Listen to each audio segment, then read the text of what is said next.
Vous êtes encore là. Oui. Oui, je suis encore là. Vous recherchez quelqu'un. Parce que vous posez ces questions bizarres. Non, non. Au contraire. Vous êtes recherché. Oui. Oui. Pourquoi ?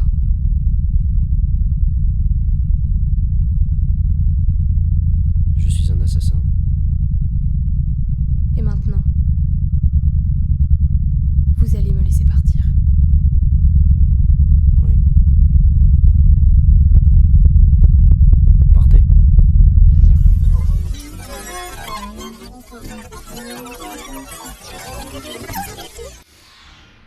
Si Henri est devenu vendeur de chaussures pour dames, ce n'est pas par souci de mettre en valeur de jolies jambes féminines.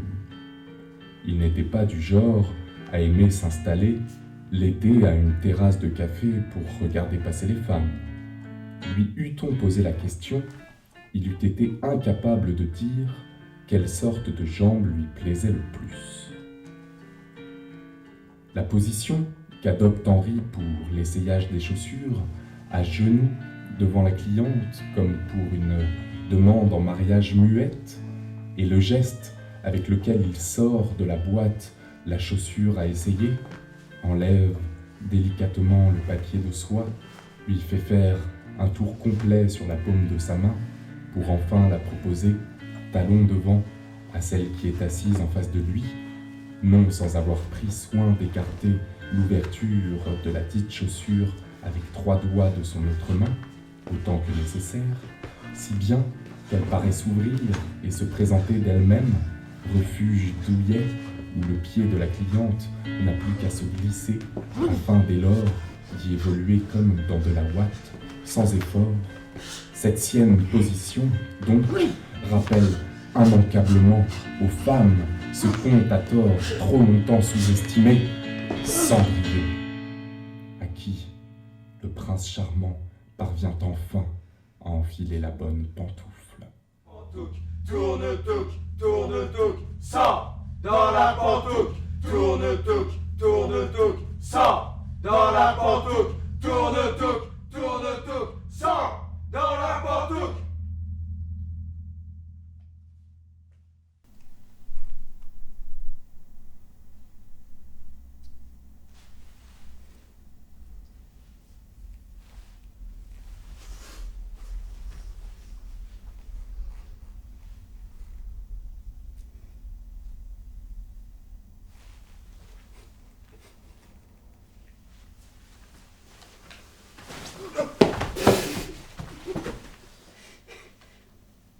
Pardon.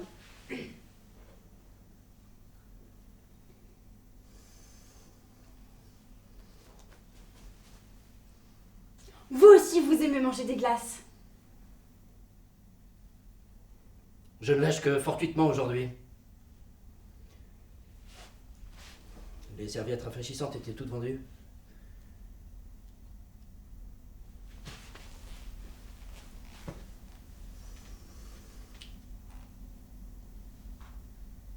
Des glaces, je n'en mange que quand je vais au zoo. Ça va bien ensemble, je trouve.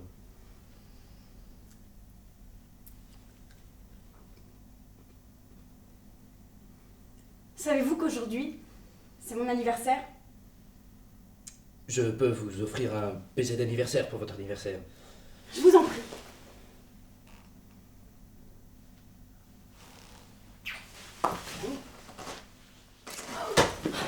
Je m'appelle Juliette. Mais là, moi, Juliette. Mais qui a moi, Juliette? Là, ça va, Juliette.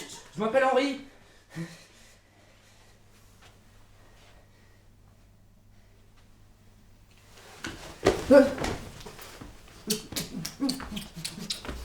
Je vais t'épouser. Nous nous connaissons depuis 2h15 et 22, 23, 24 secondes. L'amour ignore le temps. Est-ce que tu m'aimes autant que je t'aime? C'est une question qui tue. Non! n'aimerais mieux pas. Je vais te prouver à quel point je t'aime. Juliette, arrête ce jeu, je n'ai pas envie que tu meurs. Aujourd'hui, vous rencontrerez quelqu'un à qui vous serez fidèle pour le reste de votre vie. Oui, reste. Reste avec moi. Finalement, cela s'est quand même présenté ainsi. Juliette. Juliette.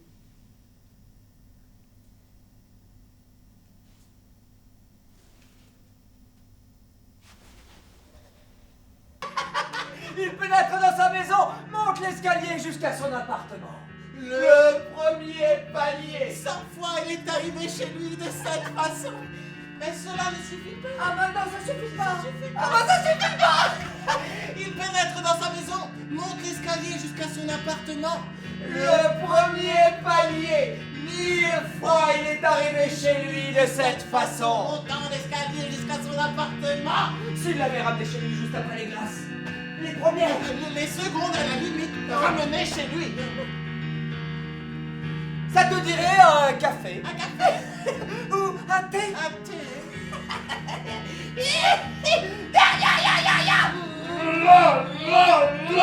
Ou une saucisse?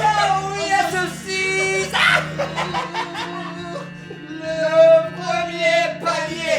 Au lieu de ce jeu, Elle ne serait pas morte maintenant. Pas un jeu. Ne serait pas morte maintenant. Pas un jeu. Ne serait pas morte maintenant. Monte l'escalier. amoureux, tu arriveras chez toi maintenant.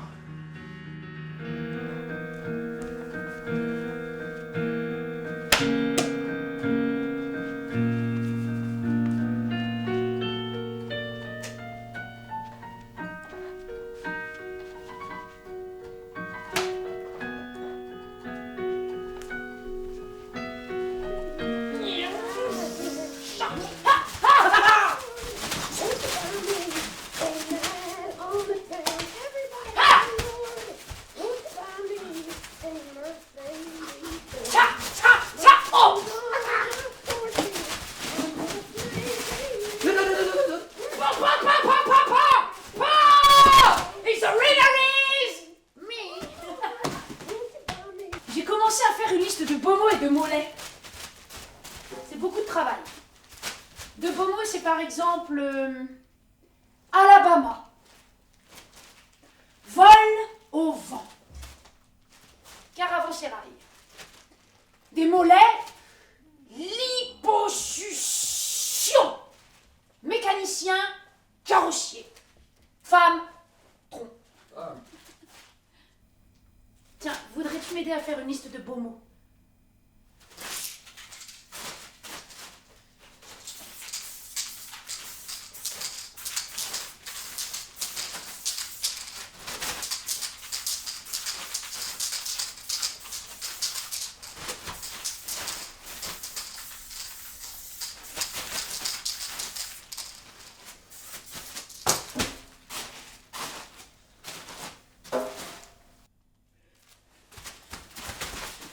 Et moi aussi, je suis brune.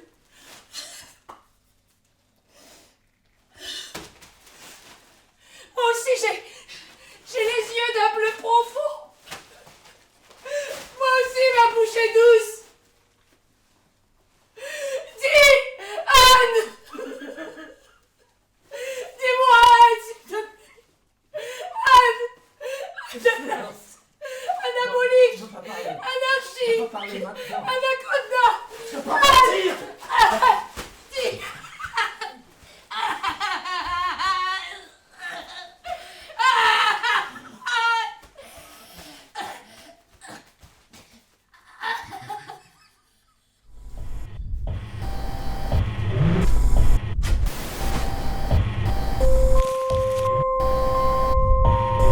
Le temps d'après-minuit.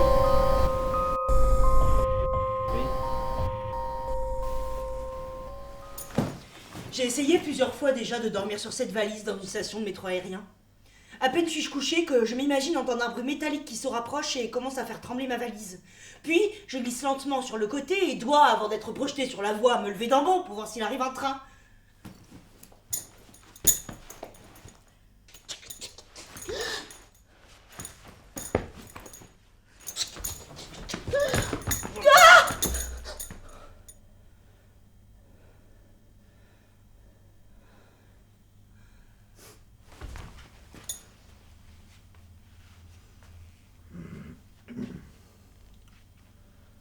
Mais il n'en arrive aucun.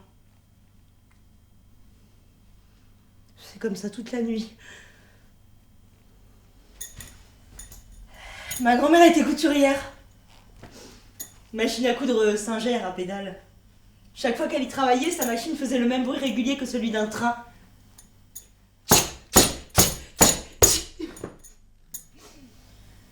Toi, mon enfant, je te berce doucement. Bayouchki, bayou. Dehors des cavaliers étrangers s'interpellent dans la nuit. Bayouchki, bayou. Dors, mon enfant, je te berce doucement. Bayouchki, bayou. Dehors des cavaliers étrangers s'interpellent dans la nuit. Bayouchki, bayou.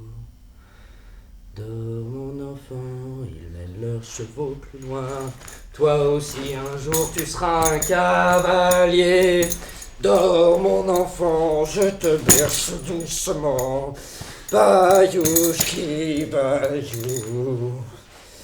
Bayouchki, bayou. Dors, mon enfant, ils mènent leurs chevaux plus loin.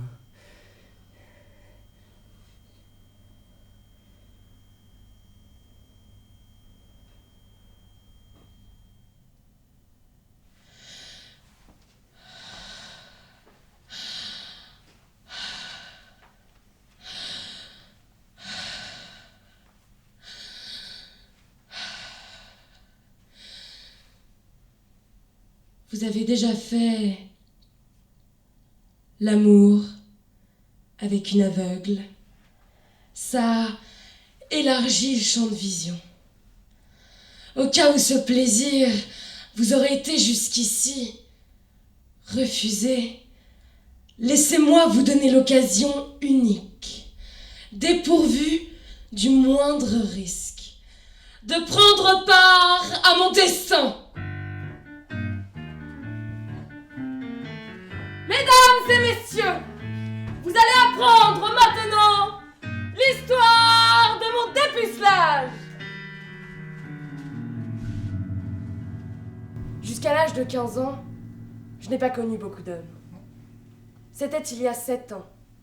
Et au cours de ces 7 années, je n'ai pas connu non plus, parce que j'étais à la recherche d'un homme en particulier. Beaucoup d'hommes. À vrai dire, aucun. Je veux dire, connu de très près. Si bien que, si je ne me l'avais pas, je me promènerais 2, 3 jours durant avec l'odeur de cet homme, de façon intime. Mais à l'époque, j'étais complètement désespérée. Parce que j'avais déjà 14 ans. Et que je devais absolument perdre ma virginité. Et que c'était sacrément dur de trouver un homme que je pouvais bien sentir. La situation s'était aggravée. Parce que dans ma classe, à part moi, il ne restait que 2 filles qui n'avaient pas été dépucelées. La première était mormone. Et l'autre prétendait être un homme et économisait en cachette en vue d'un changement de sexe. Comprenez-moi bien, rien n'est plus simple que d'être baisé quand on est aveugle. Essayez pour voir, les mecs adorent ça. Ils s'attendent à une expérience particulièrement sensuelle, à une révélation même, voire à la révolution sexuelle qu'ils n'ont jamais connue. L'aveugle en soi n'est que peau quand il baise. Bref, je n'étais plus une enfant après tout. Je voulais un homme sensible, intelligent, tolérant, compréhensif, expérimenté, sportif, plein d'humour et si possible au physique agréable, qui devait accomplir sa tâche et me laisser ensuite en paix. C'est alors que je suis tombée amoureuse. J'étais assise dans un café, c'était le début de l'automne, et je l'ai entendu passer devant moi. J'ai entendu ses chaussures, lentes et légères sur le carrelage. Il a d'abord effectué un demi-cercle autour des tables, puis il est revenu s'asseoir. Il s'est assis à la table voisine et a commandé une glace. Sa voix a donné un coup à mon corps. Mais il y avait là une odeur délicate, insouciante, nouvelle.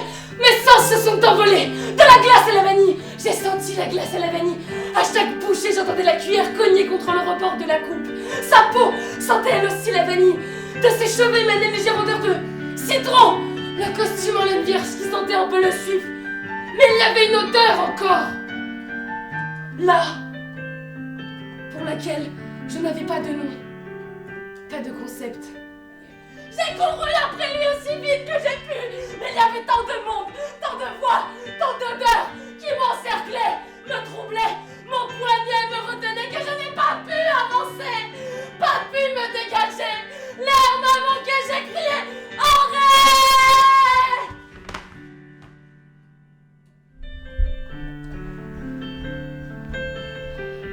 Donc, ce soir-là, je suis rentrée chez moi. Donc ce soir-là, je suis rentrée dans la chambre de mon frère. Il était allongé sur son lit et lisait. Mon frère, lui ai-je dit, s'il te plaît, aide-moi à ne plus être vierge.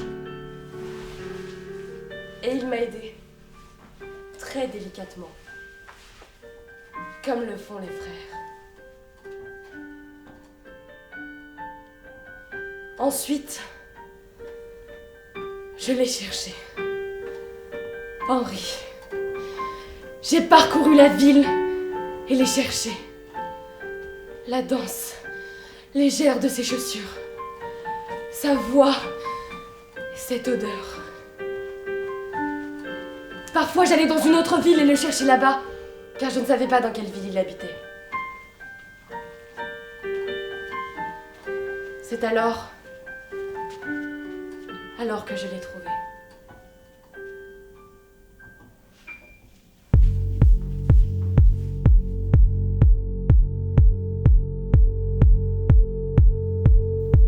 Dites-moi à quoi je ressemble. Dites-moi à quoi je ressemble. Dites-moi à quoi je ressemble. Dites-moi à quoi je ressemble. Dites-moi à quoi je ressemble. Dites-moi à quoi je ressemble. Dites-moi à quoi je ressemble.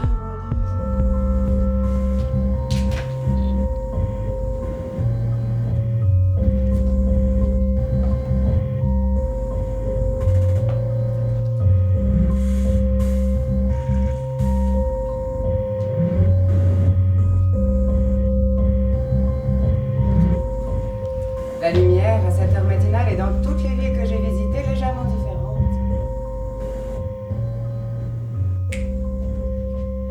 Un voile de fumée bleue dans les rues de Paris.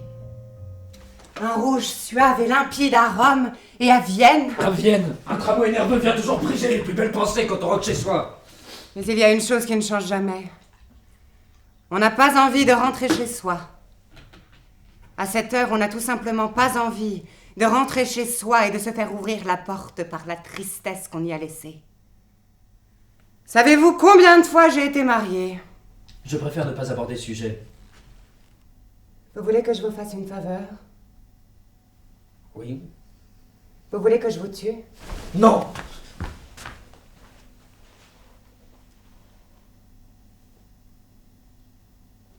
Oui.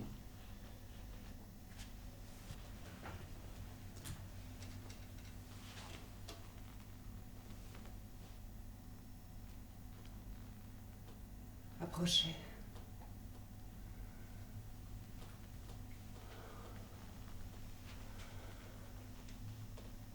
Approchez! Là. Prenez. Non. Oui, reprenez-le. Qu'est-ce que je dois faire avec ça maintenant? Tuez-moi. Non, ça ne va pas, il ne faut pas que je vous tue, fini, terminé, vous en trouverez certainement un autre obstiné comme vous l'êtes. faim, la faim. Chaque nuit, je sors et je cherche la faim jusqu'à ce qu'un imbécile arrive et allume la lumière. Je prends le tramway, le tramway tourne toujours en rond jusqu'à ce que toutes les valises glissent. Mais maintenant, je sens faim. Dis-moi ton nom. Henri.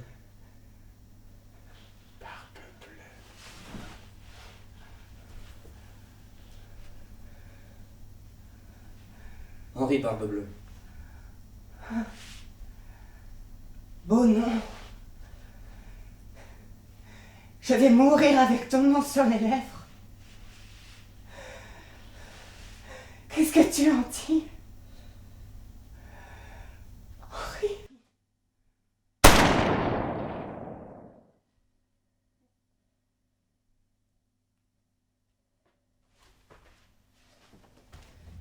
Une fois, rien qu'une fois, voir le ciel. Une fois, rien qu'une fois, voir le ciel. Une fois, rien qu'une fois, voir le ciel. Une fois, rien qu'une fois, voir le ciel. Une fois, rien qu'une fois, voir le ciel. Une fois, rien qu'une fois, voir le ciel. Une fois, rien qu'une fois, voir le ciel. Une fois, rien qu'une fois, voir le ciel. Une fois, rien qu'une fois, voir le ciel. Ouais, c'est la dernière là.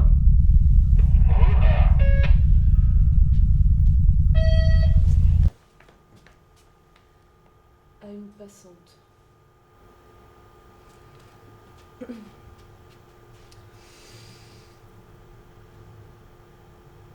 La rue, assourdissante, autour de moi hurlait.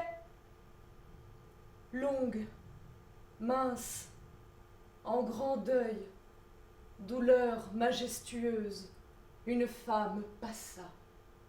D'une main fastueuse, soulevant, balançant le feston de l'ourlet, agile et noble avec sa jambe de statue. Moi, je buvais, crispé comme un extravagant, dans son œil, ciel livide où germe l'ouragan, la douleur qui fascine et le plaisir qui tue. Ah. Un éclair! Puis la nuit, fugitive beauté, dont le regard m'a fait soudainement renaître. Ne te verrai-je plus que dans l'éternité? Ailleurs, bien loin d'ici, trop tard, jamais peut-être. Car j'ignore où tu fuis, tu ne sais où je vais, ô toi que j'eusse aimé, ô toi qui le savais.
C'est drôle. Vous ne sentez absolument pas comme un porteur de barbe. Et comment est-ce que je sens? Comme un autre. Il n'y a pas d'autre. Quelle couleur? Votre barbe? Bleu. Bleu. Bleu. Décrivez-moi le bleu. Bleu ciel. Turquoise. Bleu marine. Bleu nuit. Bleu crocodile machin. Bleu bleuet. Bleu cendre. Bleu mort par strangulation. Bleu gin. Bleu citrouille ou bleu comment? Bleu! Bleu barbe bleue. Barbe bleue. Vous êtes barbe bleue. Je crois que j'ai lu quelque chose sur vous dans le journal.